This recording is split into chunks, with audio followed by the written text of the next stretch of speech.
Hey everyone, I hope you're well. This is the story about what if Naruto was a silent prodigy and joined Akatsuki. Before we start, please subscribe to the channel and like the video as well. So without any further ado, let's start the what if.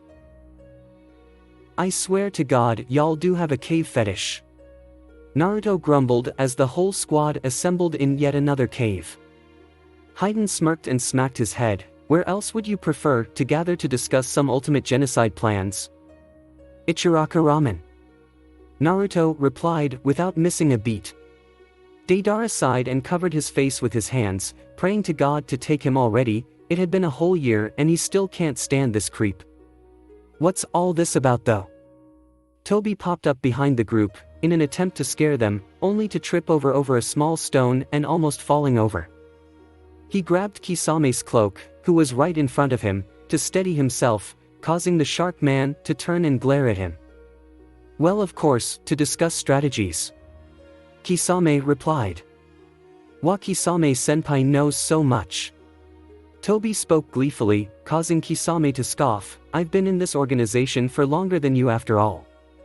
Hey losers, a new voice sounded. Naruto lifted his head up to see a man with a black mask approach them. Kakuzu.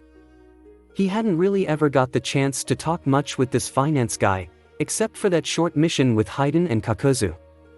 Naruto smiled in greeting and Kakuzu ignored him. He came and pointed at Itachi. You are dragging our average income down. Naruto raised his brows in surprise and turned towards the accused. How so? Toby chirped in. This bastard doesn't even bother looting the houses. Kakuzu was rather bothered by this, and wildly gestured to the Uchiha, who stood there silently, but his brows furrowed. And why should I bother? Itachi questioned calmly, curiosity lacing his voice. Do you really think we can afford anything if we rely only on the actual payment we receive? Kakuzu's eyes widened as he lashed out. He seemed pretty hyped, but this scene between Itachi and him only served as an entertainment for the rest of the Akatsuki. As Kakuzu continued yelling at Itachi, even dragging Kisame into the one-sided argument, Sasori expressed his displeasure from the other side of the cave. Naruto's sensitive ears had grown even more alert and he could hear Sasori, tisk, ing every few minutes. That ugly pile of wood had clearly distanced himself from them but still eavesdropped onto their conversations. The blonde found this quite amusing. Suddenly, with a whirl of paper, the two main leaders of the Akatsuki appeared, right in the center of the back of the cave. The arguments ceased and Pain came forward. He glanced at each and every member with his weird purple eyes, and then declared, "We will be going underground for 2 years." Not even a second later, everyone erupted. Aren't we already kinda underground? At least, supposed to be. What for? What do you mean underground? What is this even for? Ah, come on.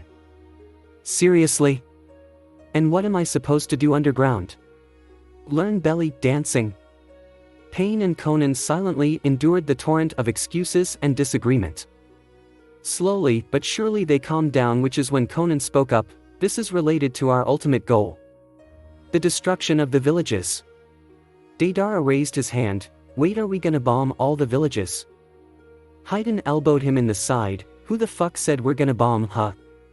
We are sacrificing them. Our goal is to show the villages that they do not own the world, and the peace that they're looking for never existed.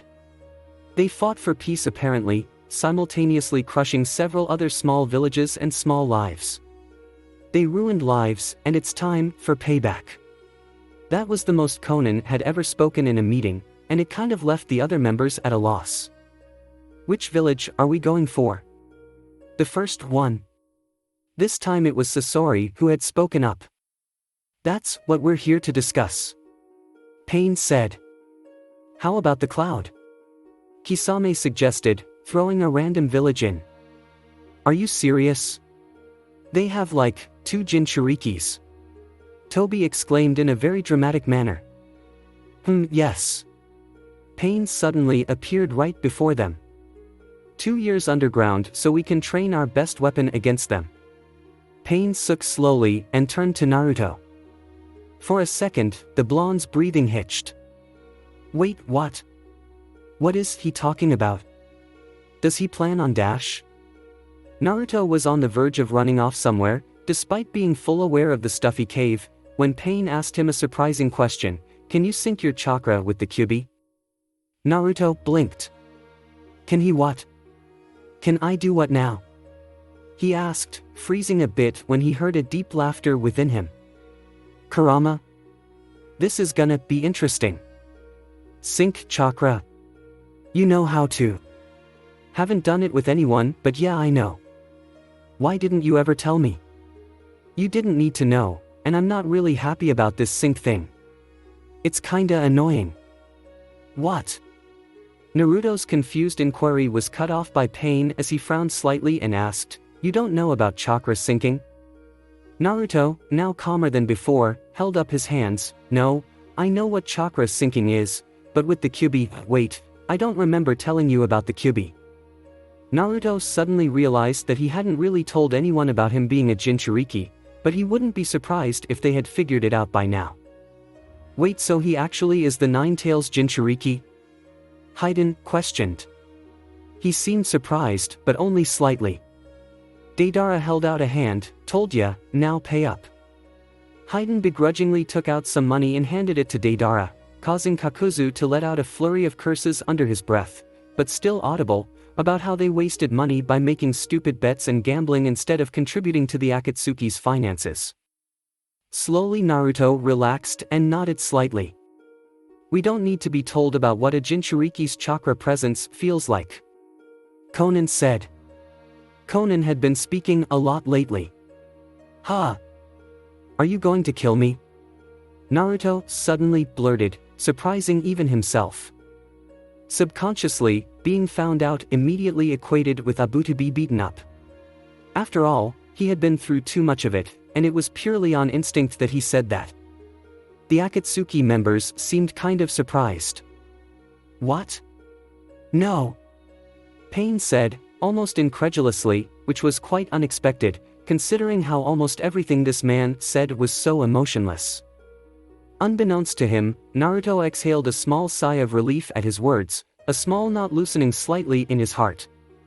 Why would ask about chakra syncing if we were gonna kill you? Hayden said, rolling his eyes. Maybe because if I cannot sync, then I'm useless, and you can just extract the chakra by killing me. Naruto frowned, as he realized what he just said. It made sense at some level, but... Pain crossed his arms. This is why I said we're going underground. We are going to train you. To be a weapon of mass destruction. Toby added joyfully. Deidara immediately smacked the back of his head. Oh. They are going to train him. How to sync with Kurama. So that he could destroy. Okay. He agreed. Huh. That was quick. Sasori scoffed. Ah, come on. It's a good thing. Toby spoke happily as he leaned on Sasori's ugly frame. Get off, bastard. Sasori said in his hoarse, ugly voice. Toby laughed it off and scampered away. Naruto turned his attention towards Pain again. He nodded firmly. Alright, teach me. Wait, how exactly are you planning on teaching a Jinchuriki how to sync chakra? What if the Kyuubi lashes out? This question was posed by none other than Sasori. It was unusual for Sasori to question anything, earning him a questioning look from Deidara. What? I'm concerned, alright? Last time I checked, the San didn't handle it too well. Sasori shrugged. Sasori is from the San? Naruto suddenly realized, earning a very sarcastic, duh, from Kurama. Don't worry, we have some people who are quite familiar with the Kyuubi. Conan smiled. Slightly. What do you mean, familiar? Naruto squinted his eyes, glancing at Itachi. After all, he was the only one from Konoha here, and had most probably been there during the Kyuubi attack. Ah, don't worry about it. Toby patted Naruto's shoulder and reassured him. This is such a drag. Shikamaru complained, as he followed his fellow Chunins, which was led by his sensei Asuma. Asuma laughed and turned towards Shikamaru, who was positioned at the side. Come on, what's so draggy about this? All we have to do is collect information. Collect information about the Akatsuki and Naruto. For this, the Hokage had dispatched several small groups all over the country to launch a search for any survivors of the countless Akatsuki attacks. Each group was made of 5 to 6 people, mostly Chunins, and 2 Anbis who were also disguised as Chunins. This was because Anbis seemed to get targeted more than normal Chunins and Genins. This was pretty weird considering how they were extremely skilled at sneaking and hiding their presence. The only possible reason Shikamaru could come up with in front of the Hokage was that the Akatsuki was wary of the Anbo, and possibly had their eyes on them as they posed greater risk than some ordinary, average Chunins and Genins. And so here they were, with the 2 most psychic and skilled Chunin that they had ever seen. Shikamaru wanted to tell them to loosen up and relax, maybe act like normal Chunins, but, first, they were quite older than him. So even if they were comrades, right now, a teenager criticizing them probably would ruin the mood. Second, it's not necessary. Doing that would require him to speak, and that was too much of a drag right now. Where are we even going? Do we have information about the attacks? Another Chunin asked. To be honest, this dispatch of shinobi was rather hasty, which is why many were quite lost as to what exactly they were doing and where they were going. Asuma took a long smoke and exhaled. He changed directions, and the rest silently followed. After a while of thinking and nodding to himself, he spoke. We have some information thanks to Lord Jiraiya. He then went on to explain how Lord Jiraiya wandered the land on super-secret missions, and how he collected a lot of super-secret information, and how this was one of them. So basically, this is going to be like an interrogation? Shikamaru asked, rolling his eyes, wishing he could have slept for some more time. Interrogation is a strong word. We're just gonna check out the places where the Akatsuki have been said to have attacked. Boring. I wanna go home. Shikamaru groaned to himself before following after Asuma. Did you have to make such hasty decisions? The elders had said when they found out about the dispatch of shinobi. We don't have enough shinobis to randomly send on such wide searches. Tsunade had rolled her eyes. Well, should we just sit here and wait for the Akatsuki to show up then? Maybe greet them with some drinks and all. Let's renovate the town. So that they can sightsee. It's not like there's some criminal organization who commits mass murders, right? Wow, Tsunade. Very sarcastic. Way to go. The faces of the elders visibly soured as they got up and left without a word. Great, you have successfully managed to piss off the elders. Tsunade groaned and buried her head into her palms. Jiraiya entered the room with a small book, in which he kept notes of all the information in a peculiar code, only to encounter Tsunade with her face flat on the desk as if she had given up on life. Jiraiya scoffed as he shut the door behind him. How did you manage to get drunk? He asked, taking a seat in front of her and setting down the book. I am not drunk. Tsunade groaned from under her arms. Jiraiya patted her head, clicking his tongue. Look at how Konoha's great Hokage has fallen, a victim of stress and heavy workload. He laughed.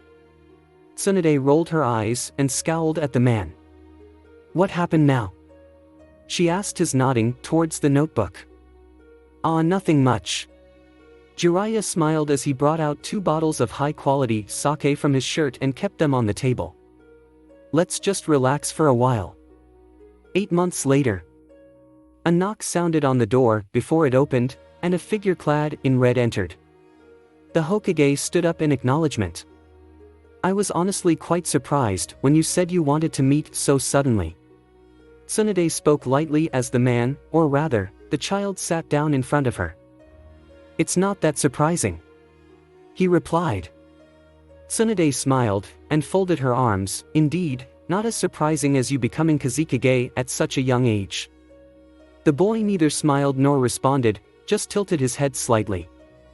Well then, Tsunade cleared her throat and motioned towards the tea, indicating him to feel free to take a sip anytime he wanted, and continued, "What exactly brings you here?" "Your shinobis continue to trespass." Gaara cut to the chase. Tsunade laughed softly, "I think we already discussed this a few months ago." Gaara shook his head, "I'm sorry, but this can't be taken lightly, especially since I'm the Kazekage. But we need to find the Akatsuki."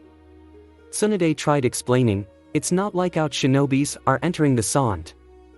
Gaara folded his arms as well, "The areas around the Sand belong to us as well, so technically they are trespassing." Tsunade narrowed her eyes, "I thought we agreed on the seriousness of the Akatsuki. We even told you that we'd help you with the search for Sasori, who is rumored to be a part of the Akatsuki. So far you haven't produced a solid proof for it. For all we know, it might be a lie so that you can trespass." Gaara didn't back down and glared at her as well, when Tsunade cut him off. "How dare you accuse us something like that? Why would we even dash? How unreasonable," Tsunade said sternly. Gaara tilted his head to the side, "Is it really as unreasonable as you sending out so many groups of shinobis to sneak around other villages? Isn't that very suspicious? What proof do you have that you're actually looking for Akatsuki? Have you even found something yet? It's been more than a year, but I haven't received any report about any direct contact with them." Gaara locked eyes with the Hokage. "Where's your proof?" Tsunade clenched her teeth, unable to come up with a suitable answer. Technically this brat was right. They hadn't found anyone related to the Akatsuki after Team 7's encounter with Naruto. It was as if the Akatsuki has vanished off of the face of the earth. Even Jiraiya hadn't been able to locate them. The Nara clan had only one reason for this: they might have gone into hiding someplace with heavy genjutsu. "Listen." Tsunade tried to explain her situation when the door was rudely opened. Both the Kages looked up to see a figure clad in special gear and jet black hair. "Sasuke," Gaara said lightly, slightly surprised at his sudden entry. Tsunade's eye twitched. "This fucking brat. What are you doing here? Don't you know how knock?" she said sternly. Sasuke glared at her but apologized immediately, "I'm sorry for interrupting," but he turned to Gaara, "Is it because of that scuffle near the Sand borders that day?" "Sasuke," Tsunade widened her eyes slightly, "was it your team?" "Amen." Sasuke nodded, "I'm not leaving the Kazekage. Do you think I hold some kind of grudge against you, Sasuke?" Gaara asked, his voice not giving away any hint of sarcasm or amusement. "Well," Sasuke scoffed, "I don't think you wouldn't." Clearly a very rude thing to say to a Kage, but since Gaara and Sasuke were basically the same age, Gaara didn't really mind. He was used to people ignoring his status as Kazekage anyway. There were many who doubted his capabilities, but he couldn't care less. "And why is that?" the redhead questioned coldly. "Oh, I don't know, maybe because I beat you back then." Sasuke shrugged his shoulders and began arrogantly, when Gaara interrupted him. "When Naruto beat me," he stated. An uncomfortable silence followed. Gaara spoke up again. "I'm not saying that I wasn't defeated. But it looks like you're still the same Sasuke. Arrogant as ever. Do you feel no shame? Taking credit for something that you didn't have anything to do with?" Sasuke clenched his teeth and tightened his fists at his sides. He should have taken more care. How could he say something like that? Wasn't he trying to change? What was the point of saying something? Sasuke's frustration grew with each passing moment. "And here, I thought you were looking for your friend." This time, the mockery in Gaara's voice was clear, causing Sasuke to snap back to attention as he glared at the Kazekage. "Gaara," Tsunade started, but to no avail. "What?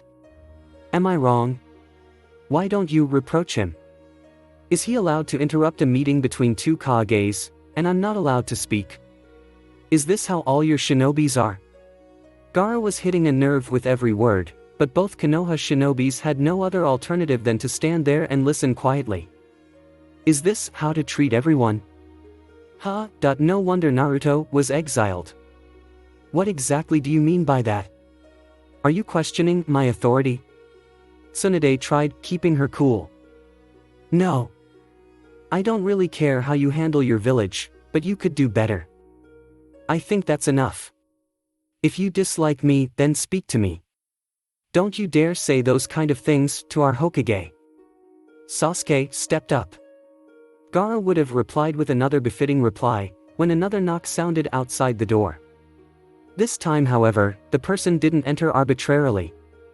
Gaara? A female voice sounded. Temari, come in.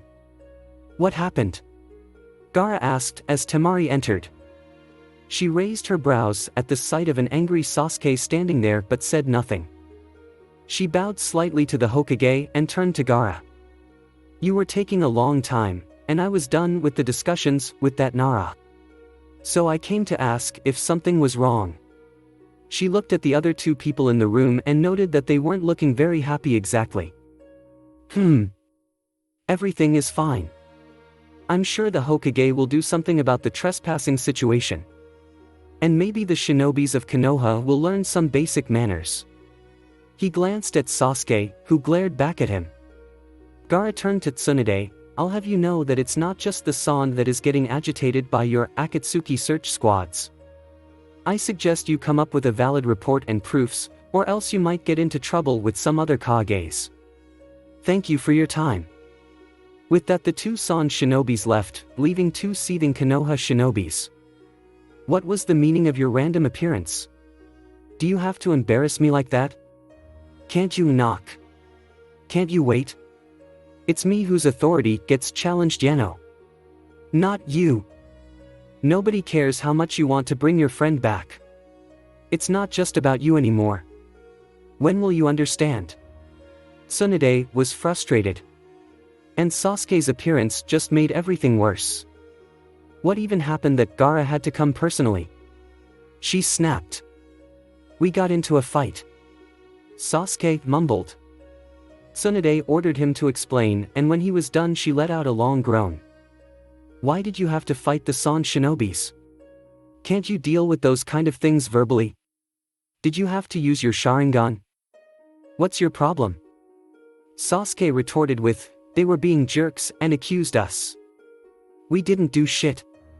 We were just looking for people who had seen any Akatsuki member. Both of them continued arguing, just like they had for the past few months, their faint voices being heard even at the first floor, causing the other shinobis to sigh. Naruto opened his eyes, only to find himself in a weird place with a yellow tinge to everything. He placed a hand on his face, and let out a small groan. A sewer. That's where he was. Oh right, it was the mindscape. All you have to do is meditate. Look for the Kyuubi. Search for him. Where? Inside you. Where? How am I supposed to know? It's in you, not me. Oh. Right. Just look for it, okay? Ugh. What a useless voice. He had been told to meditate by Pain and Conan. On a daily basis. Not easy at all. Especially for someone like him who had the inexplicable urge to jump around every few seconds. It took him a really long time before he could sit and meditate properly. A really long time. And an even longer time to be able to enter the mindscape. Especially since Kurama was being a jerk and not telling him how to enter. I need privacy, he had said. This was Naruto's third time entering the mindscape, and he still wasn't sure what he was looking for. He called out to Kurama as he walked down the random lanes of the sewer. Kurama? Kurama? Why do you live in a sewer? He wasn't expecting an answer, but it seemed Kurama couldn't control himself from answering the last one. That's 'cause you stink. You have dirty thoughts. Kurama scoffed. I'm sorry, what? Naruto laughed lightly as he turned down the lane that seemed closer to Kurama's voice. But Kurama didn't respond. The closer Naruto got to Kurama every time, the vengeful chakra seemed to grow thicker, causing him to back out. Each and every time. This time too, as he got closer, the water at his feet thickened, as if preventing him from venturing any further. The air and atmosphere got heavier with each second. He could feel the heat rolling off in waves, coming from something that was still far enough to be out of sight. He couldn't stand the overwhelming aura and pressure of this chakra. It seemed to press down on him, with centuries of accumulated anger, chakra, guilt among many other emotions. This was the furthest he had ever come, and he didn't want to back down now. So he marched forward, ignoring his rapid breathing and the growing intensity of chakra. He suddenly stopped. Looking down, he saw that the water at his feet has turned dark, almost red, and was frothing. His breathing faltered, and he felt faint. He could hear the voices, he could almost see them too. The figures, all around him. No matter how much he tried to believe that their words didn't matter, no matter how much he tried to ignore their words and actions, somewhere they had left a deep impression on the boy. Demon. Die. You killed them. Murderer. Killer. I hate you. Loser. His eyes opened as he gasped, sitting up suddenly. His whole face and hair drenched with sweat. Not a pretty sight, but luckily he was alone. The Akatsuki had given him a secluded cavern to meditate in. How they made these caves was still a mystery to Naruto, but he placed his bets on Deidara being the guy who did all this labor. Light footsteps sounded as someone entered the cavern, and judging from the lightness of them, Naruto guessed it to be Pain. He had a thing for trying to appear without being noticed, but after almost 2 years of staying with them, Naruto could more or less recognize that their footsteps and chakra didn't manage it. Pain asked in a low voice, and Naruto shrugged and shook his head. Meditate. Pain told him. I did. Naruto said, wiping the sweat on his face on his sleeves. I thought you and the Kyuubi were friends. Pain looked at him. He doesn't want me to invade his privacy. Naruto scoffed. Itachi is going to Konoha. Pain suddenly told Naruto, making him pause in his movements. Why would he tell Naruto anything about the other members' missions? Unless he wanted him to. Can I go too? Naruto asked eagerly, turning to face Pain properly. But Pain shook his head, no. But whyy? The blonde kid whined, tugging at his jacket. You'll cause unnecessary trouble. Pain said in a bored voice. Ah, come on, if that was the problem, then you wouldn't have told me about it in the first place. Naruto whined again. He had come to understand that Pain did nothing without a reason, and Naruto did his best to utilize this. Ah, come on. Please. I won't cause trouble. Come on. Itachi will be there, right? Please. Naruto continued, making puppy eyes at the impassive man in front of him. Itachi has some personal stuff to do, and Kisame will be going as well. Pain told him, causing Naruto's grin to widen. So, I can go? Naruto grinned happily. I guess so. If you promise not to cause trouble or get captured. Awesome. When and how do we go? Naruto jumped around and looked up at the man. You'll leave in a few days, when the Hokage is gone. Pain said. Gone? Where? How do you even get all this information? Naruto questioned, like he always did. All members have their own areas of jurisdiction, and they have their own ways. I don't the time or interest in explaining it all to you, so you go ask Itachi. With that, Pain turned around to leave, and Naruto followed him happily out. The weather was windy and the leaves flew around in rustling clusters.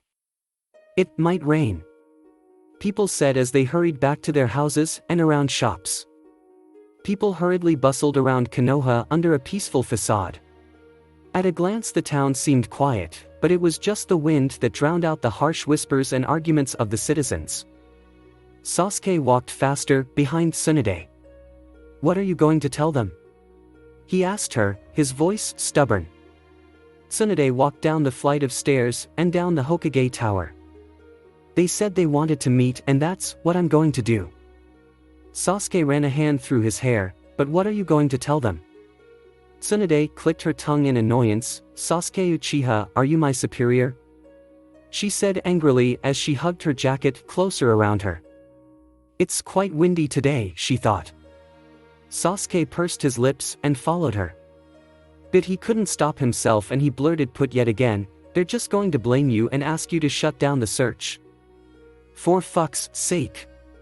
I know. Stop telling me what to do, brat. She turned and gored at the Uchiha angrily. Normally people would back off after being spoken to in such a harsh tone by the Hokage, but Sasuke was used to it now. So he glared right back. Lady Hokage, Shikamaru greeted her, in a slightly lazy manner. Tsunade turned to him as he held out a piece of paper. These are just a few questions and arguments they might make and how you can, retort back. Shikamaru said and rolled his eyes. He had to go with Tsunade as well and it was honestly such a pain in the ass. He would have declined it but his dad said that it would be good experience for him and so Shikamaru was stuck with being Lady Tsunade's assistant for the weekend. What a drag. Meanwhile Sasuke got to be the leader, one of the squads responsible for keeping an eye out for the Akatsuki. There were chances of Akatsuki attacks especially when the Hokage wasn't available. It had never happened before and it was highly unlikely, but they refused to take it lightly. Heavy guards were always patrolling the outskirts and borders of Konoha, and all the genins and chunins were always on the lookout. Shikamaru rubbed the back of his neck and muttered to himself about how all he wanted was just 8 hours of sleep. And why couldn't Lady Tsunade just ask her assistant anyway? Or maybe even someone older than him or with more skills. The Kazekage is of your age. If we are not able to properly communicate, I'm counting on you. Lady Tsunade suddenly spoke, and Shikamaru froze. He didn't realize that he accidentally spoke it and Tsunade's sonin ears caught it. He wondered whether he should apologize or not, but Tsunade didn't seem to care as she walked away. With a sigh, Shikamaru followed. Sasuke watched them go. Their silhouettes receding slowly. He let out an angry huff and turned on his heels. He passed the villagers who were rushing about. Looks like it's gonna rain, huh? They said to each other. Sasuke looked up at the darkening sky, agreeing. He passed by Ichiraka Ramen, and didn't notice the men in dark robes. Inside the small shop, 3 men sat, their faces hidden with bamboo straw hats as they ate the ramen. This has to be the best ramen I've ever had. The youngest one spoke, causing Tucci to laugh slightly. He turned around and poured him some more noodles. Take some more, aha, anyway we are going to close soon. It looks like it's going to rain today. The young man happily slurped his bowl of noodles and told them to stay safe and not go out during bad weather. His quiet companion paid for the food and they all left the shop. That young kid reminded me of him. Tucci's daughter spoke with a sigh, picking up the bowls and washing them. Tucci lowered the curtains and shut the shop with a heavy sigh as well. Yeah, me too. Both of them quietly closed the shop and continued work, as they reminisced about that bright child who came to their shoe every other day. They were blissfully unaware of the fact they had just met him once more, but couldn't recognize him. The 3 men continued to walk along the river, while the villagers rushed to get in. Rain had already started falling lightly, covering the village in a hazy screen. For a while no one spoke, and they continued walking. They finally halted when 2 figures appeared from the other end. Asuma and Kurenai casually walked up the road, chatting about something. Maybe it wouldn't have been as suspicious if they weren't walking randomly in the rain. Both parties stopped when they came face to face, and stood there silently for a while. Who are you? Asuma asked. Obviously he knew who they were, but still he asked, trying to act relaxed. Kisame sneered. A second later both parties were at each other's throat. Kisame and Asuma were locked in a deadlock, with Kisame's sheathed samahata pressing down on Asuma chakra blade knuckle, while Asuma pushed back with equal strength. Kurenai had leaped behind Itachi and put a kunai against his neck, while he simply stood there. There was another person, who had been left unattended. But he just stood there and watched. Kurenai and Asuma exchanged glances and Asuma kicked back Kisame and rolled back, throwing a few kunais in the third person's direction. Surprisingly, they hit him square in the abdomen and lodged in his stomach. For a second the Konoha Jonins dared to hope that they actually got him. But that hope soon dissipated when the person vanished in a poof of smoke. Just a clone. A bead of sweat appeared on Kurenai's forehead as she realized that there is probably one more member out there in the village somewhere. She was still thinking when she felt Itachi move. "Don't you dare move," she spoke sternly, pressing the kunai down upon his neck. Itachi ignored the knife as he glanced at the lady behind him. They locked eyes and Kurenai's eyes widened as she saw him activate his Sharingan. Quickly jumping back, she cast a genjutsu on him, which distorted the distance between them. At the same time Asuma punched Kisame and he pushed into Itachi, making Itachi stumble towards a tree. Kisame scoffed as he picked himself up, sparing not even a glance at his partner. He turned to Asuma and spoke, "You're good." Asuma flicked his wrists and adjusted his blade knuckles, "You think so?" Kisame finally fully faced him, and unwrapped the bandage around Samehada, "But no match for me." He grinned as he landed heavy blows on the Jonin before him, Asuma doing his best to defend himself. At the same time, Itachi was trapped in a genjutsu under the tree, immobilizing him.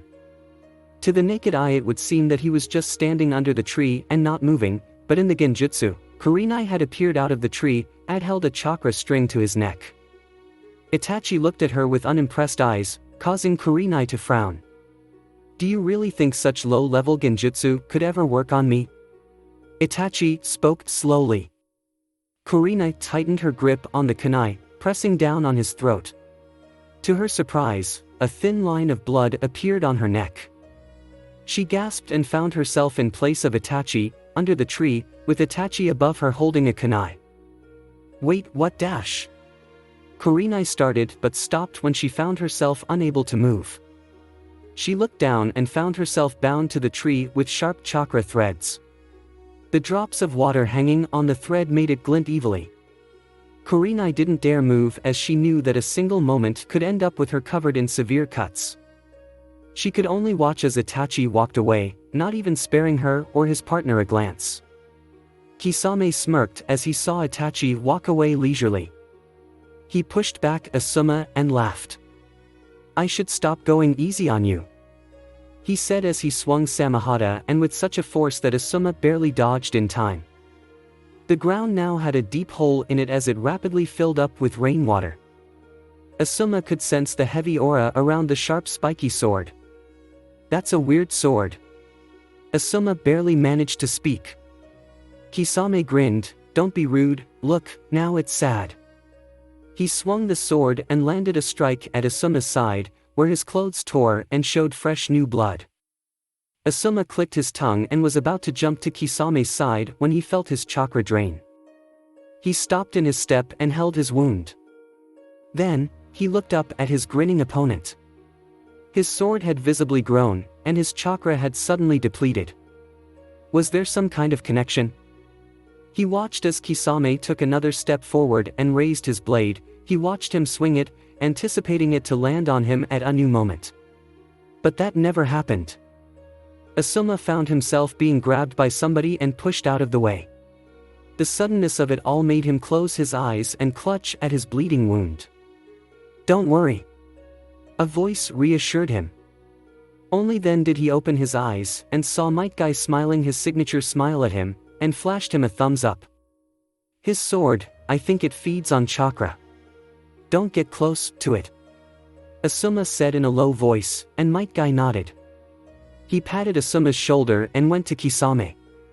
Asuma's eyes followed his figure and saw that Kakashi too had appeared. He stood in front of the swordsman in a lazy manner. At least, it looked lazy to the average eye, but Asuma, who had been teaching alongside this man for several years now, could tell that he was clearly on alert. "Kakashi!" A female voice suddenly rang out, grabbing the attention of all the men. "Ha! Oh you!" Kisame turned towards Kurenai who was standing still, bound to the tree. "There are 3 of them. One is Itachi. He just left in that direction. She nodded her chin towards the opposite direction. And there's a third one, but we didn't see him. Oh, look at this honorable young lady. Sharing information so loyally. Very nice. Kisame laughed. Guy, you heard? Itachi. Kakashi whispered to the man next to him, who stood in a stance, with his hand out facing towards Kisame in a challenging manner. Oh yeah, him. Don't worry, let's finish this guy up first. Guy responded confidently. Kakashi nodded and then turned to Kisame. Alright, let's go. Itachi walked down the narrow familiar roads and headed in a single direction. A very conspicuous lone figure, in suspicious black clothing and unclear face. Yet he didn't see anyone soaring him a second glance. It wasn't like there were many people anyway, and those who were still out here in the rain hurried to find shelter in shops and restaurants. People huddled like the ignorant scum that they are and blatantly ignored him. Itachi's frown deepened. He walked faster now. It wasn't noticeable, but he did.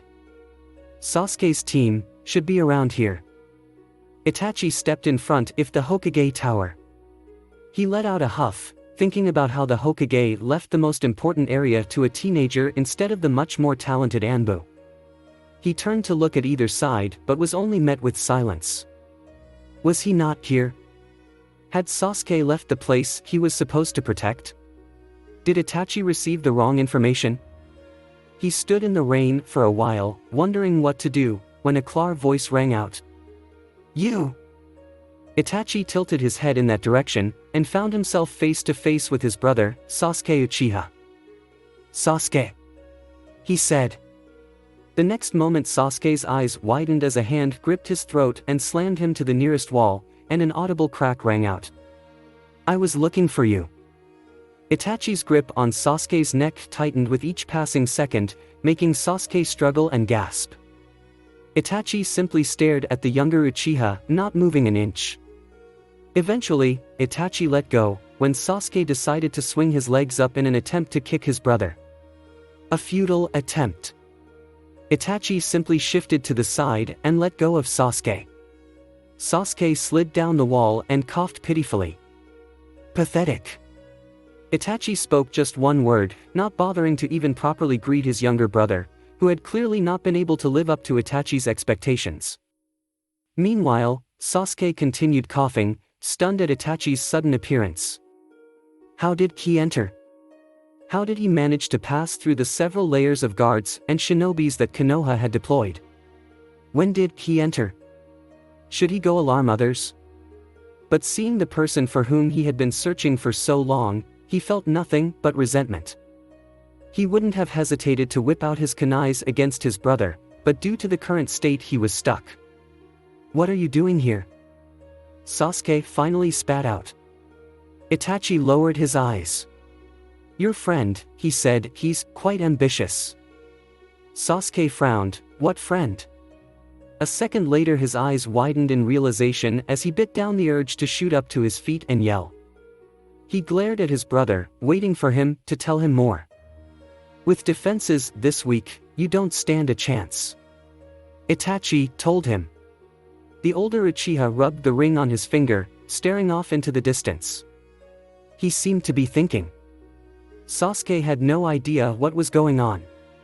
His mind screamed at him to send some sort of signal to the others, but at the same time he wanted to listen to whatever Itachi had to say. Sasuke pushed to his feet, standing up and faced Itachi, who was still slightly taller than him. You are still weak. Itachi told him, making Sasuke flinch. You have absolutely no chance at defeating him. Defeating us. I don't know what I expected from you. Sasuke felt a chill run down his spine. This tone of voice. What do you mean? His voice stuttered slightly. Sasuke, Itachi spoke in a clear voice. He turned to face Sasuke right in the eyes. You are too weak. You're wrong. The younger one refuted. An ignorant statement that caused Itachi to sigh. Both knew the truth. They stood in silence for a while, and then Itachi turned around. Your ignorance will lead to your defeat. Konoha is a lost case. Sasuke gripped his fists tighter, and gave an ugly look to his brother. So what? Are you running away? Like you always do. Again? Can't face me? Or do you hate me so much that you can't even stand to see my face? With each sentence, Sasuke got angrier, and approached the older Uchiha. He whipped out a kunai once again, and raised it. Itachi didn't move, but he shook his head. An explosion rang out in the distance, causing Sasuke to flinch and turn to its direction. That's where Sakura had headed, along with some other shinobis. Who? Sasuke began, only to be interrupted by Itachi. Someone far more capable than you. Itachi said, staring off in the same direction. What are you talking about? Another one of the Akatsuki? Sasuke spat out the name like it was the worst cuss word out there. Itachi turned to him. Used to be one of you was the only thing he said before closing his eyes and vanishing into a flock of crows. Sasuke stood in place, momentarily frozen. One of us? Shit. He had a hunch about whoever this menace could be. It wasn't a very pleasant hunch. Sasuke would rather be wrong than be right just this once.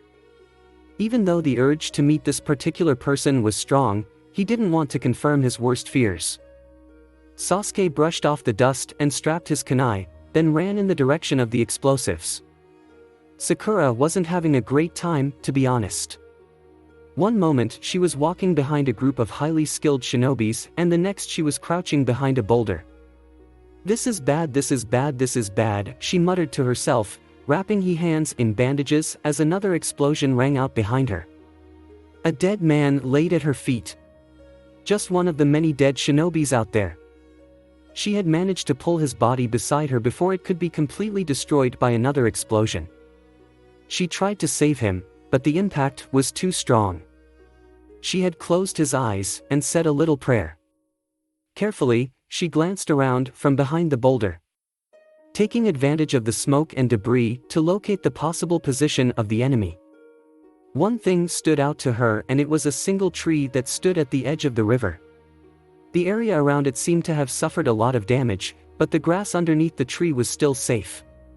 On the tree, Sakura took out a few kunais and wrapped invisible chakra threads around it. Tsunade had taught this to her only a few weeks ago, and although she used it mostly for stitching up wounds, it could be used as a great weapon as well. And that's what Sakura was going to do. She inched forward, not making a single sound. She moved swiftly, changing her position before the dust settled. She saw movement not so far off from her, a shinobi. Thank God, someone had survived. She hurried over to them and threw the kunais attached to the chakra threads in the opposite direction. As expected, another explosive rang out in that direction, then a little hum. Sakura listened closely. She could hear someone walk over to the kunais, pick them up and laugh a little. The laugh was slightly familiar, yet seemed off. It was as if she could recognize it, but not. Interesting. A voice spoke, loud and clear. Sakura froze. Oh. That's why the laugh sounded strangely familiar. Naruto. She whispered to herself. If this was truly the person they had been searching for over the past few years, then she wasn't very safe all alone with one scared shinobi. She needed someone else. How could she send out a signal without being too loud? Oh, come on now, no need for all this scurrying around. Naruto's voice came closer with every word. No time. Sakura launched a bright red flare into the sky, then turned to face the incoming person. Oh? Naruto let out a soft sound of wonder. Is that what you still use? Not very discreet now, is it? He laughed, clapping his hands together. Sakura stood up and came out from behind her hiding spot, much to the displeasure of the other shinobi. But she couldn't just sit there. She couldn't just let Naruto waltz over to her. She had changed, she could face her opponents on her own.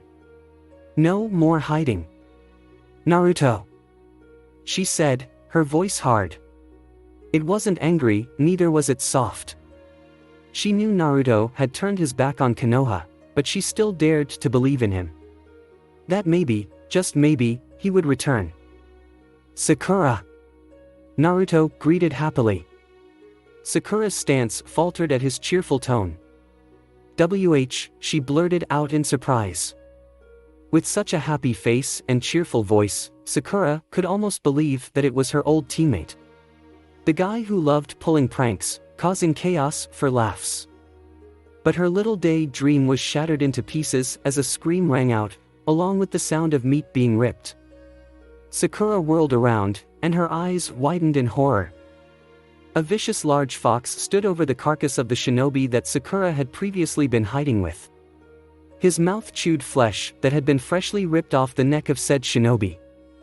Sakura took a horrified step back, almost stumbling and falling backwards, but she was caught by the blonde boy behind her. Careful now, it's too early for you to trip and hit your head on a rock and pass out, Sakura. He smiled. Sakura shook him off and backed away from him and the large fox. Look at him, isn't he such a beautiful creature?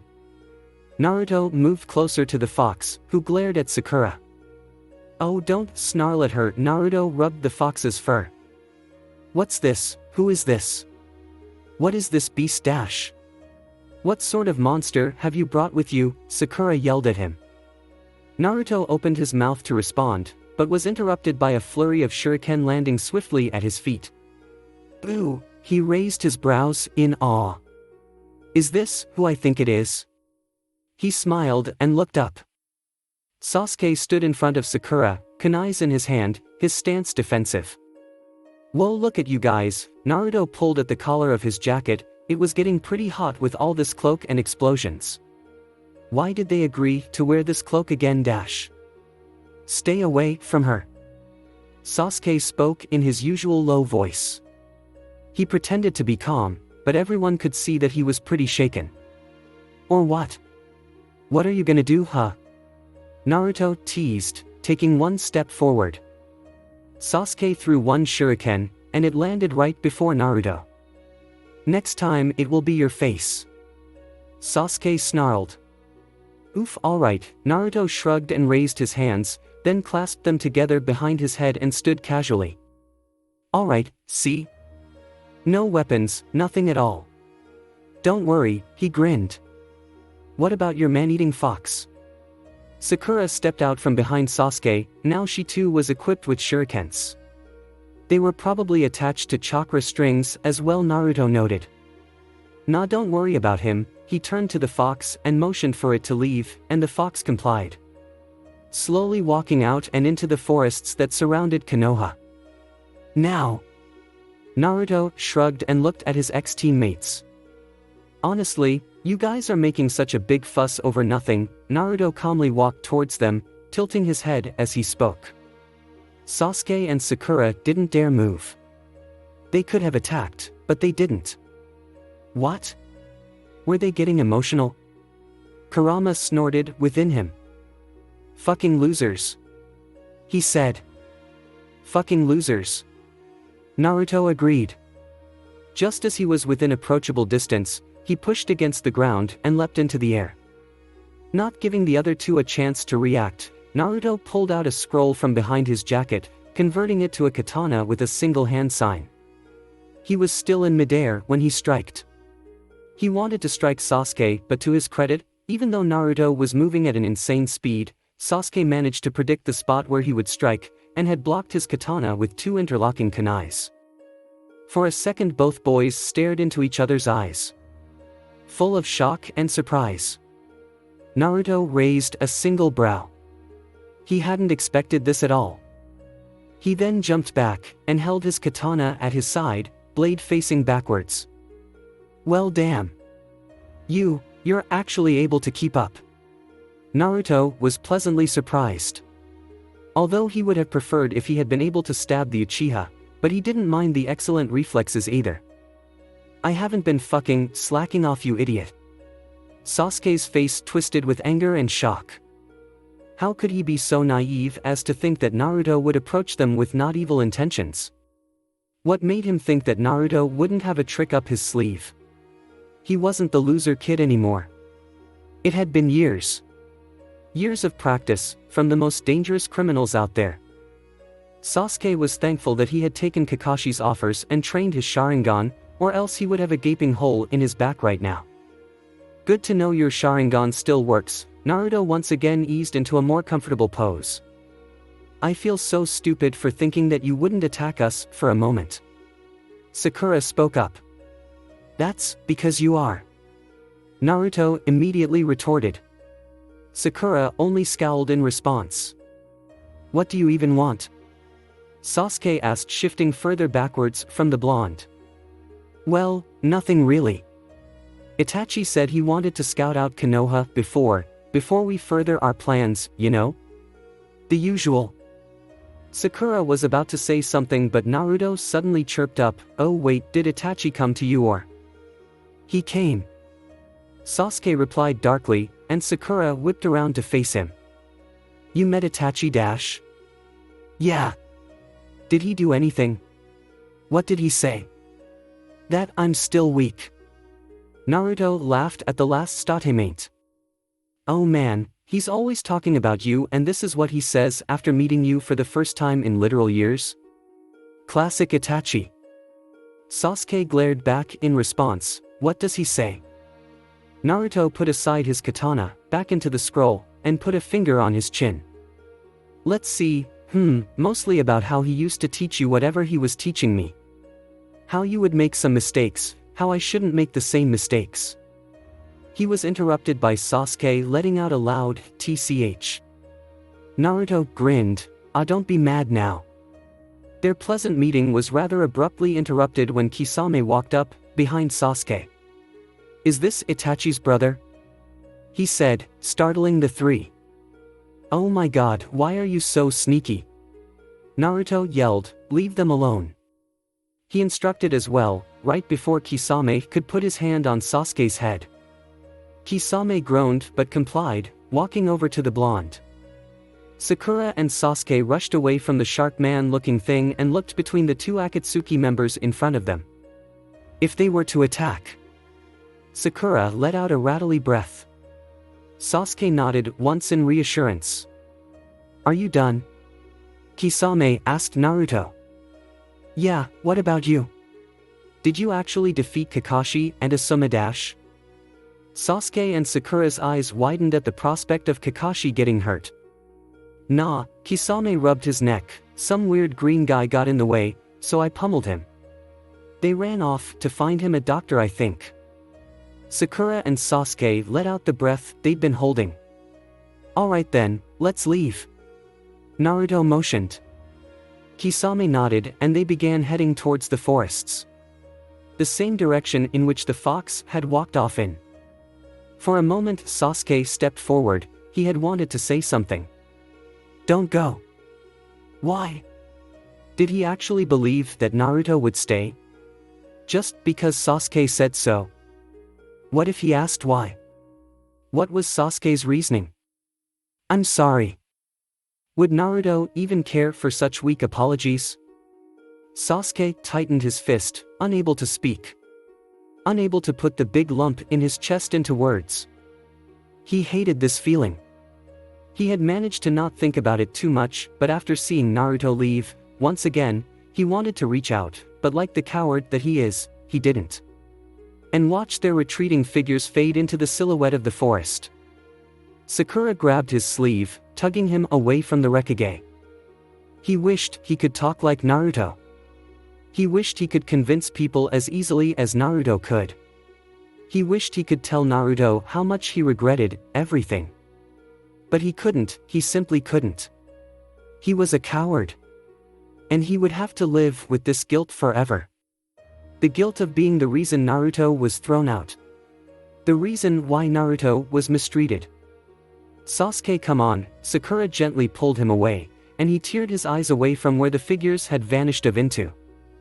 He closed his eyes and allowed Sakura to lead him away.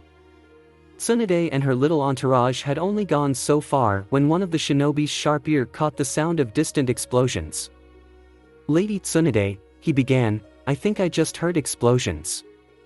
In Konoha? Tsunade questioned, turning back towards the city. Wait, yeah, I think I heard something too.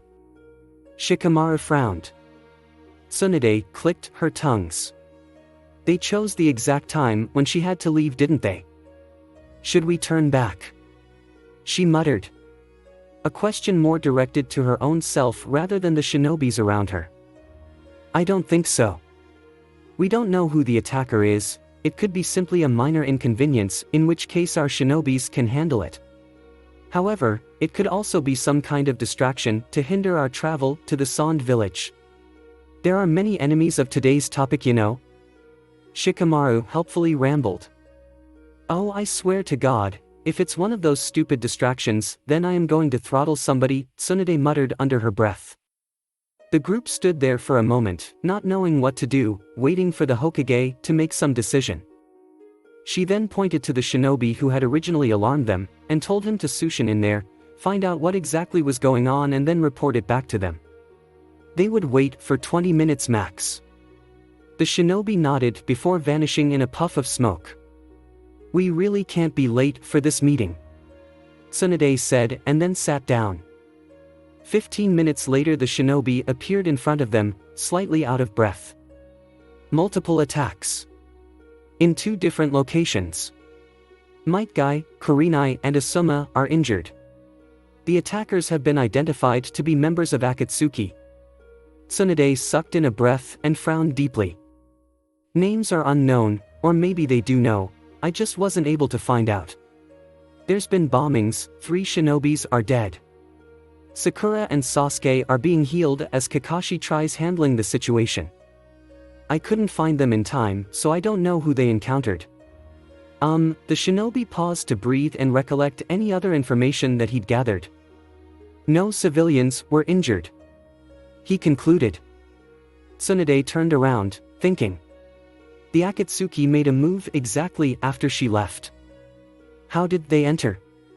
There was a huge barrier put up around Konoha. Lady Tsunade, I'm sorry to interrupt you, but we need to move, another shinobi spoke up. Are we going to turn around? A shinobi at the back questioned cautiously. No. Tsunade finally decided. Shikamaru's right, this meeting is important. We can't let this opportunity go. And with that they began heading out towards the Sand village once again. Tsunade's mind crawled with the despair that was brought by the attack by Akatsuki themselves. She had faith in her shinobis though, Kakashi, Might Guy, Kurenai, Asuma, even the younger kids, they could take care of it. She was more worried about what to say if word about this attack reached the Kages. She couldn't handle the embarrassment that came with the thought. She wanted to look for a member of the Akatsuki and bring him back, even after the Akatsuki had just attacked her village. Only a madman would dare think of something like this. She wasn't a kid anymore, she wasn't that old either, but she couldn't impulsively try protecting a criminal simply because she thought of him almost as a son. Maybe she was crazy. Crazy enough to believe that they could find him. Bring him back. Be able to contain him. They didn't even know the extent of his powers yet. Being surrounded by S-ranked criminals, he would have learnt too many deceptive tricks. Tsunade sighed. Are you alright? Shikamaru asked, sparing her a brief glance. Tsunade nodded and they continued to speed through the dense forests and out into the vast desert wasteland. Kisame and Itachi walked far ahead of Naruto as they discussed the specifics of the Konohan borders. Naruto walked behind them, hands in his pockets under his cloak. He would have probably interrupted and barged into their conversation, but he wasn't really in the mood. He was busy thinking about the encounter he had barely an hour ago. They had definitely improved. Not much though. But it was still quite surprising. He shouldn't be surprised at all actually, he chastised himself. Sasuke may not have learnt as many and diverse techniques as Naruto had, but the Uchiha still had an unparalleled instinct. He had probably known Naruto the longest and fought with him the most. Obviously the Akatsuki members were stronger and way more skilled. Sasuke had and always would have the advantage of being familiar with Naruto's basic survival instincts. The blonde had realized that this may put him to a disadvantage someday, so he had trained a lot to have greater control over his instincts. However, even after not having fought for so many years, Sasuke had still managed to pinpoint the exact location at which Naruto was trying to stab him. Naruto clenched his fist in his pocket. He would have blamed himself for being so predictable, but Kurama lazily added his own input on this. Why do you forget that he's got that Sharingan? Stop blaming yourself before thinking of all the other reasons. The fox rolled his eyes at the end of the statement. Well, even though he has a Sharingan, that's exactly what I'm practicing to defeat, isn't it? His senses are sharp because of the Sharingan, and I was supposed to be strong enough to trick it. Naruto angrily kicked a stone that hit the back of Itachi's feet. The man briefly glanced back and then turned around. You have been training to go against Sasuke's Sharingan while Sasuke has been training to go against you. Kurama shrugged rather unhelpfully. Kurama. You don't get it, do you? I actually do get it, but I can't help you if you don't help yourself. What does that even mean? Naruto sighed in distress. Kurama was a great companion, but his advice was hard to comprehend. Kurama decided to go back to sleep and didn't answer Naruto, so the kid walked up to the other two and yawned loudly behind them. Are we there yet? He asked, rubbing a hand on his stomach. Boy, he was hungry all of a sudden. Please stop with that, you did it on our way here and now you're gonna say it all the way back, Kisame frowned. Fine, give me food to buy my silence. Naruto pointed 2 fingers at the men in front and 1 finger at his rumbling stomach. There's this really good dango shop over on the next hill. Tobi informed them happily. A minute of brief silence passed as the group registered the existence of another person besides them. Naruto jumped and pointed all 3 fingers at the masked man behind him. Tobi waved happily at them. He sat on a tree branch that Naruto could swear hadn't been there a few minutes ago. Hello. I heard you were going to have some food, so I decided to join. Thank you very much. Tobi clapped his hand and then shot Naruto a salute. Kisame rubbed his forehead. First the blonde kid, now the orange mask kid. So annoying. Itachi simply stood there as Tobi made his way over to the Uchiha. He casually put his arms around the man and pulled him along. Kisame and Naruto simply followed. Nobody else would even dare put their arms around Itachi Uchiha ever so casually. But Tobi was definitely one of a kind. He didn't seem to care at all, and Itachi kind of let him do whatever. And so here they were, in a small wooden shack with a happy old woman who served them 3 extra plates because of the charming young kids, Tobi and Naruto.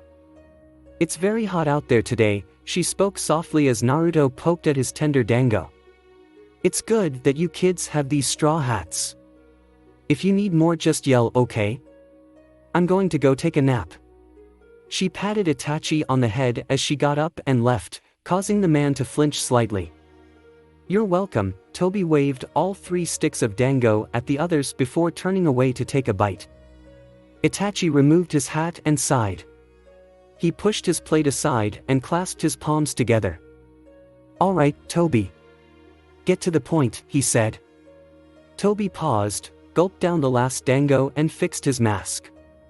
What do you mean, Itachi?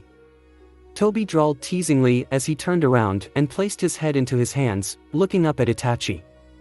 You never appear so randomly unless you have or want information. Itachi told him. Well, you're not wrong.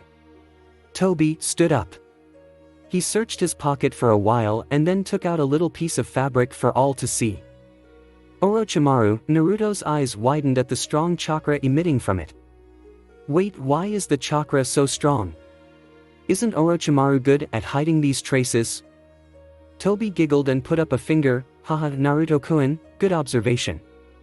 That's because first, this piece of fabric was taken very recently, and second, Orochimaru hadn't been aware that something would happen. So he never tried hiding it all that well. Did you attack him? Kisame asked. Tobi nodded in response.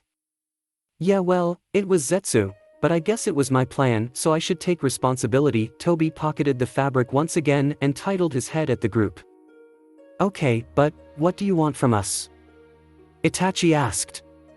He sounded slightly exasperated, which was honestly understandable considering how Toby wouldn't explain anything properly unless questioned specifically 100 times. Naruto, Itachi, you guys don't like that snake bastard, right? They could hear the underlying smile in Toby's tone. Naruto rolled his eyes. I'm not particularly fond of him. Heck yeah, I hate that guy, he's the reason I'm here today. He added with an angry huff. Kisame looked over at him. What, is it that bad with us? Naruto shook his head. No, it isn't bad at all, but if not for that son of a snake I could have been living a sort of normal life, you know? Kisame nodded in understanding. Itachi stood silently, and so Toby laughed. Alright big guy, I don't need to hear it from you to know what you mean. I've known you long enough. Naruto sighed. Toby, can you please just get to the point? Fine. I have the location of Orochimaru's current hideout, so if you guys want I can give to you. Toby held up his hands and gestured towards Naruto and Itachi. We can go fight him. Naruto was honestly quite skeptical about it, since Toby could very well be toying with them. In 2 days. We'll go to his base. That was all Itachi said. Naruto glared at him. What if I'm not free that day? He asked unhappily. Itachi barely spared him a glance and began walking away. Then I'll just kill that guy myself. God, I hate when he does this. Naruto muttered to himself before trailing after him. Kisame followed, and when Naruto turned back, Toby was gone. As if he was never there. Of course. The atmosphere was tense as the Hokage and her advisors entered the room. It was a large room, specifically built for such meetings.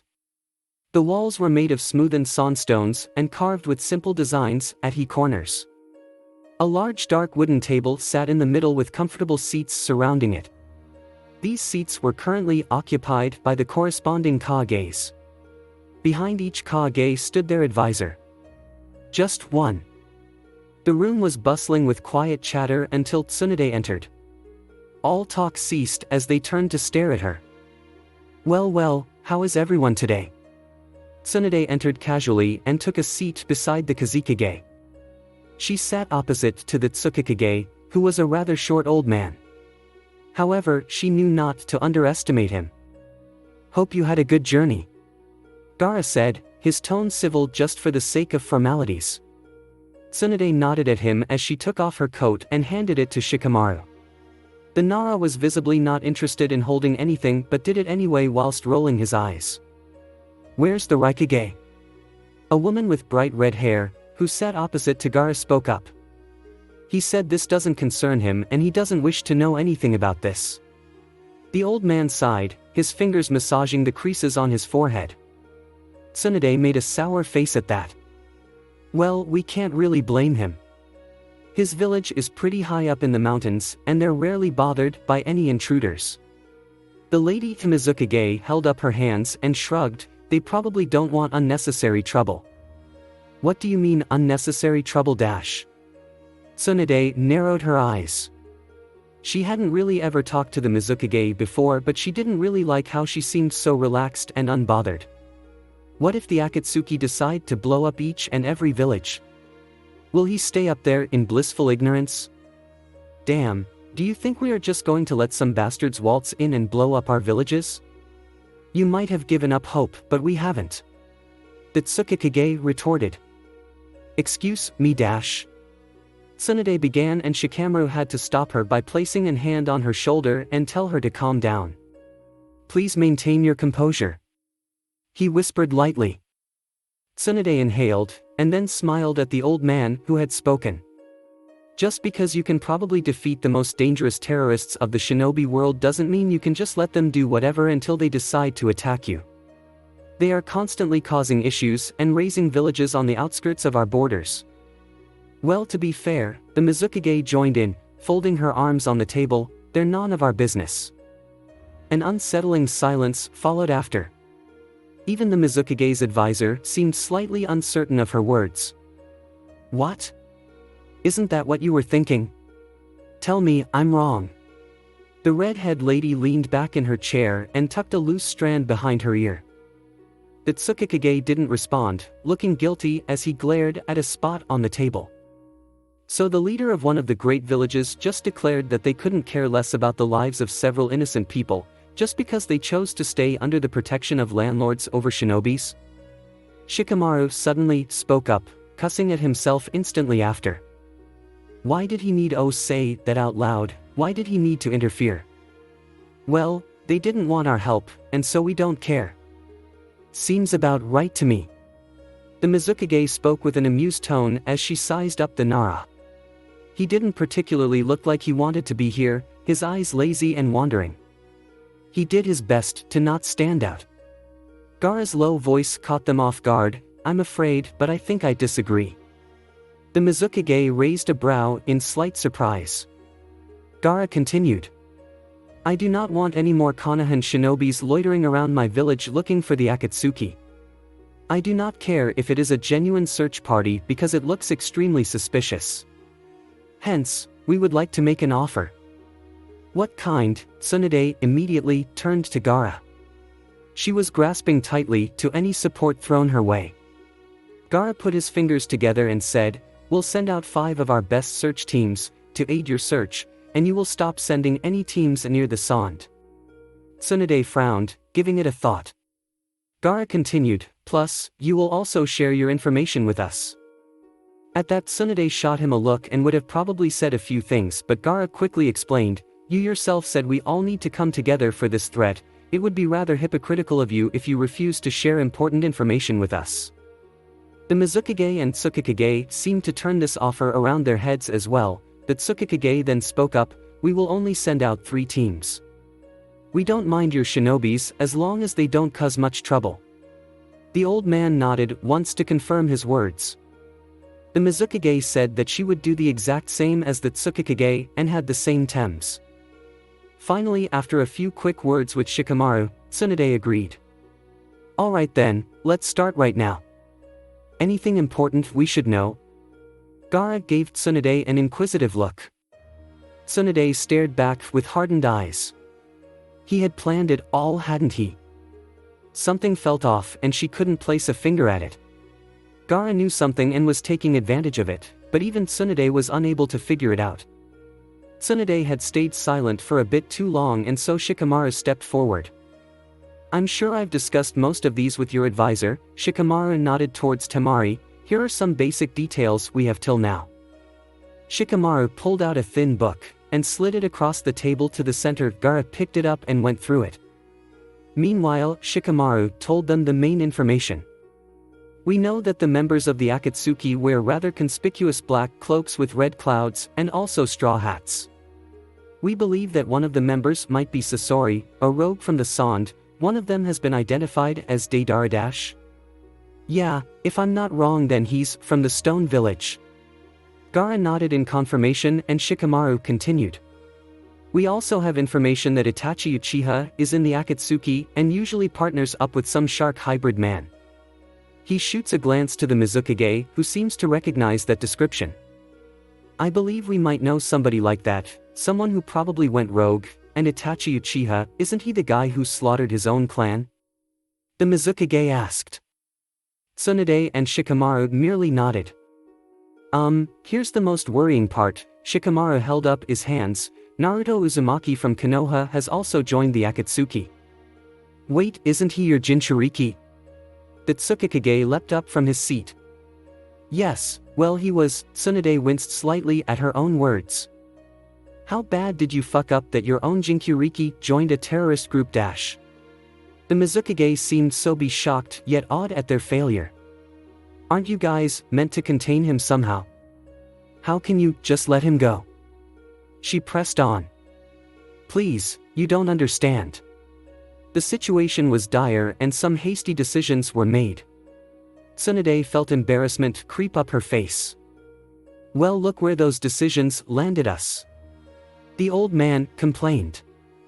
He isn't our Jinchuriki. He is his own person. Shikamaru quietly said. And pray tell, what does that mean? The Tsukikage was seriously throwing a tantrum now. We couldn't contain him. That's just inhumane. He's not some kind of animal, we can't treat him like one. Shikamaru's tone held no space for argument, yet the old man scoffed. Yeah. He's not an animal. That's why you exiled him. In such a shameful manner, he said. How do you? Tsunade didn't understand what exactly was even going on. The situation was only getting tenser with each second. I didn't recall it immediately because of my old age, but now I remember hearing about how the Great Hidden Leaf Village exiled some kid. Just because he was Jinchuriki and your civilians had too much power. What an excellent Kage, who cannot even control her own people from making decisions that will hurt them in the future. The old man folded his hands as he reprimanded the angry lady in front of him. Before Tsunade could retort, Gaara placed the folder back down. Let's not have a discourse over things that cannot be changed. We have more important matters at hand, he said. Honestly, it was kind of unnerving and embarrassing how a teenager was being more mature than these older people. Gaara didn't like talking to elder people for this reason. They always believed themselves to be the smartest. So he turned his attention towards Shikamaru. I can count on you to send accurate information to all of us, right? Shikamaru nodded. Gaara nodded as well and turned to the other Kages. Thank you for joining today, I think we have discussed enough details for now. Or is there something else that anyone would like to discuss? I would just like to remind our dear Hokage of the great threat that a Jinchuriki could do in the hands of the wrong people. The Mizukage smiled at Tsunade and stood up. I shall write a letter to the Raikage and let him know about the deal we made today. I will do my best to persuade him to come to a mutual understanding with us. I pray that it goes well. She gave a purposeful nod and walked out. The Tsukikage floated up and left as well, giving a curt nod to the others.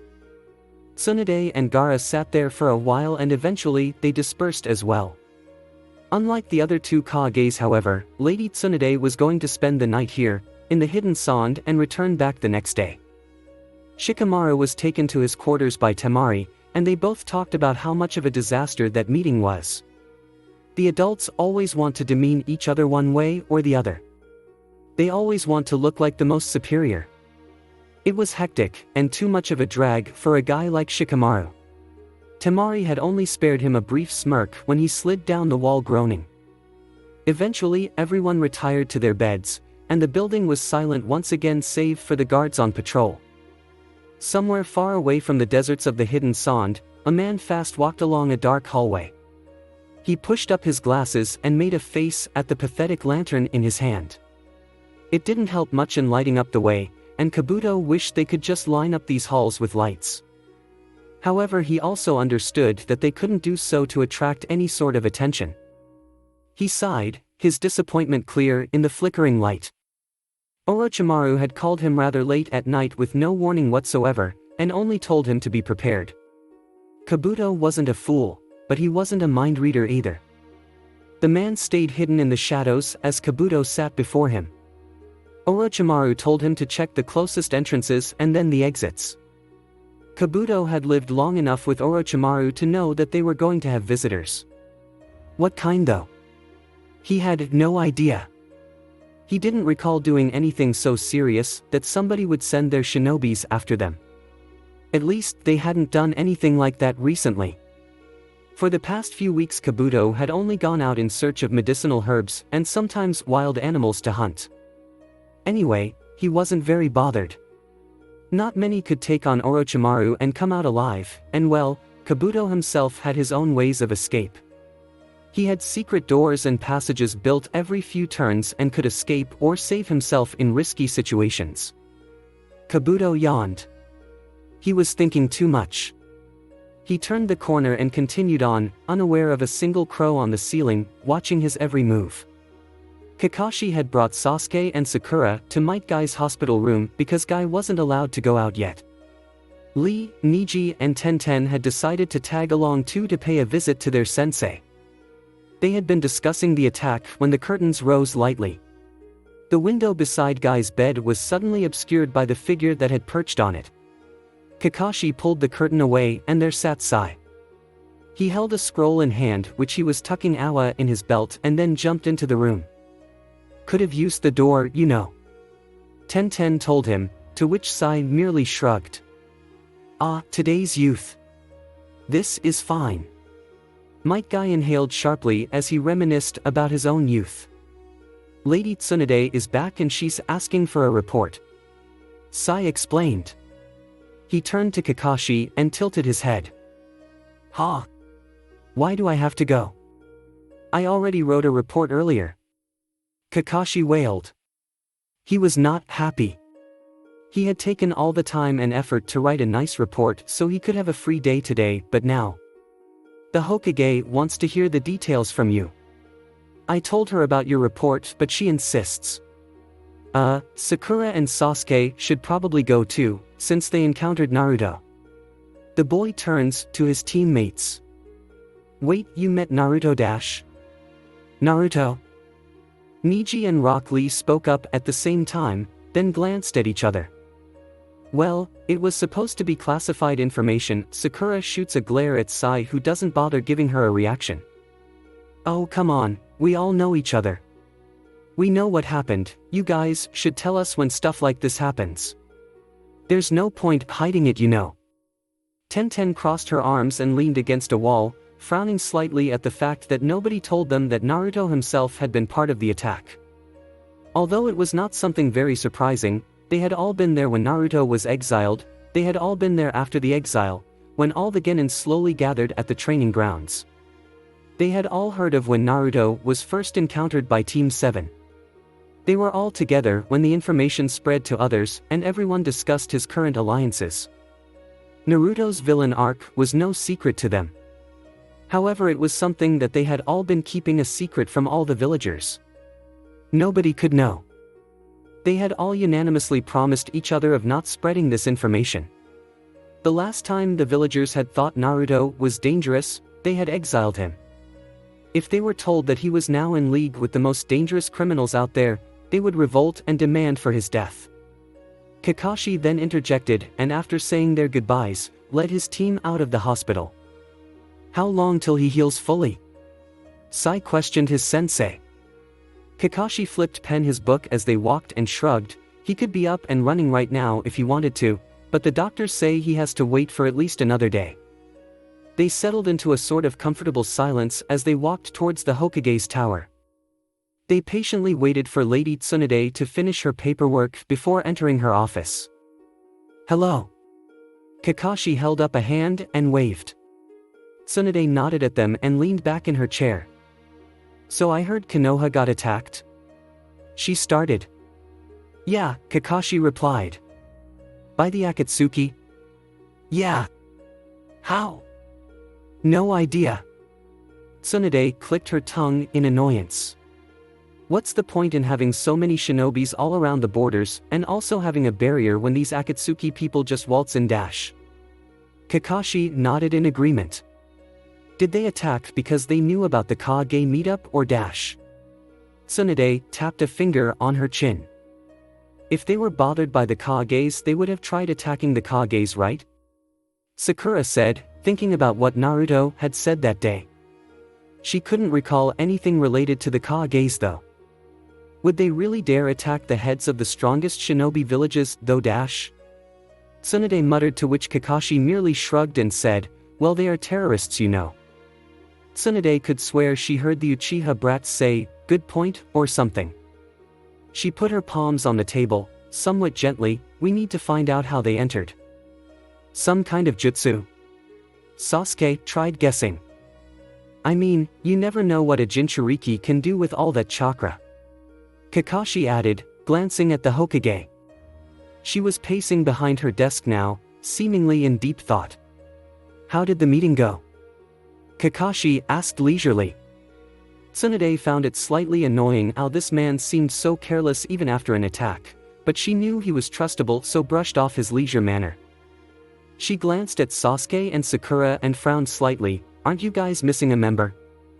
He kind of got exiled, Sasuke started. The other one.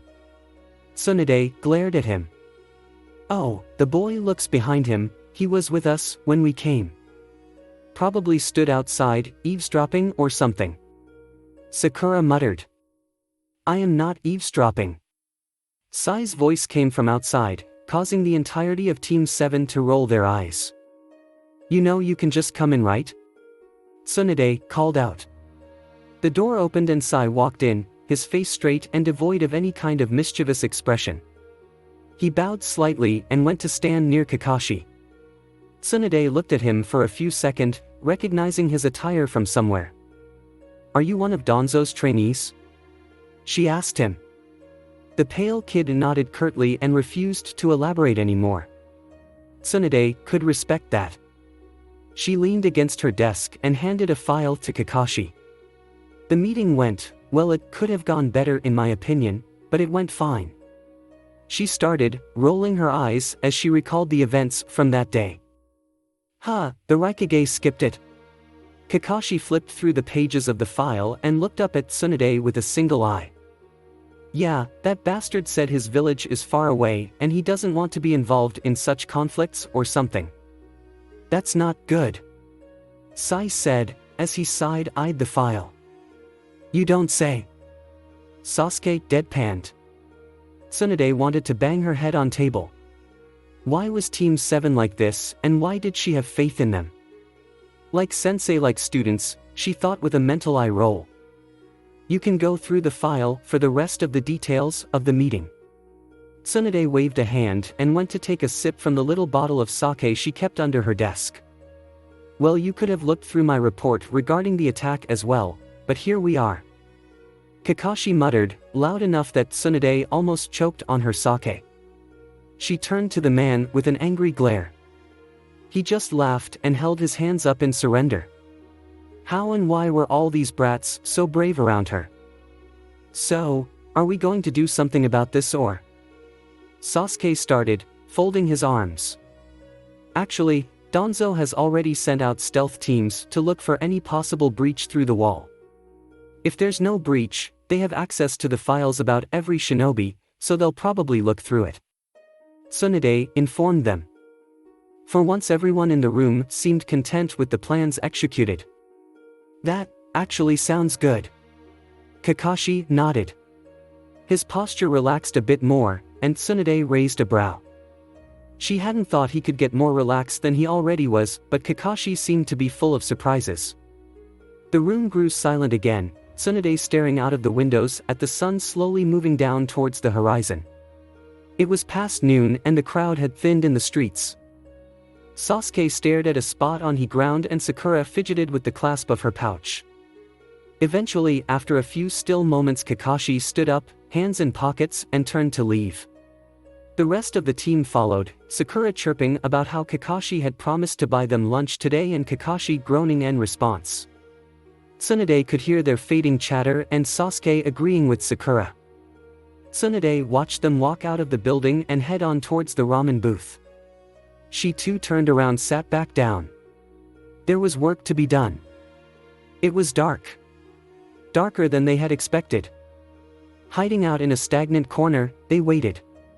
Doing their best to not shuffle or make any sort of noise. A dim light seemed to grow bigger as it approached, the sound of footsteps seemed careful. It barely took a second. For the kunais to launch, for the man to duck at an unnatural speed, for the lantern to shatter at the stone-cold floor, a small fire lighting up in a puddle of oil, for the man to attempt to scream and for a blonde to strangle him with invisible chakra threads. He broke out of it. Of course, he would. He tried stabbing at the person who was trying to strangle him but was caught off guard by a flutter of wings right in his face. He let out a yelp and fell backwards. He burned his hand in the fire and turned towards where his attackers stood. He knew them, he definitely knew them. Their chakra was familiar. But one's seemed to have grown a whole lot more. Why are you here? Kabuto breathed out, still sitting on the floor. The fire next to him did no help in illuminating the faces of anyone. In fact, it was quickly dying out. Kabuto cussed under his breath. This was a terrible situation to be in. He knew who he was up against and it was not in favor of him. A leg shot out all of a sudden and kicked him the chest, throwing him back. Kabuto gasped for breath but was pushed down with a strong foot on his chest. His glasses had cracks in them, he realized as he looked over at the figure standing over him. Itachi, why are you here? He gritted his teeth, clutching at Itachi's foot and trying to get it off him. However, he only pushed down harder, almost cracking his ribs. Where's the snake? Another voice, much livelier than the Uchiha, rang out. His bratty voice echoed down the cold stone hall. Uzumaki Naruto. Kabuto hissed at the blonde kid. Naruto grinned as he came out of the shadows and crouched down beside him. Where's the snake? He repeated, that annoying grin on his face only growing larger. Kabuto would have loved to slice through his neck if he wasn't in such a bad position at the moment. He waited for a few seconds, thinking about his options. He could stab Itachi's foot with his chakra-coated hands, but how far could he get before these two caught him again and stabbed him right there on the spot? He glanced at the blonde kid who was still smiling at him. He has definitely grown powerful, especially with the Jinchuriki. He wouldn't want to take a risk. This was incredibly upsetting, but he'd have to figure something out later. So he finally settled down and agreed. Fine. He would take them to Orochimaru.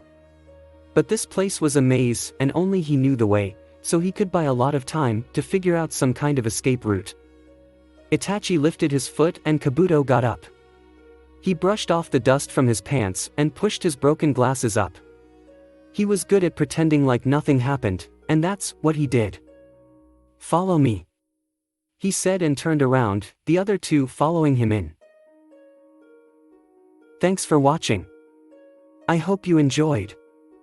If you enjoyed this what if and want to see next part of it, comment down below and let me know. Also share this video with your friends. See you in the next video. Peace.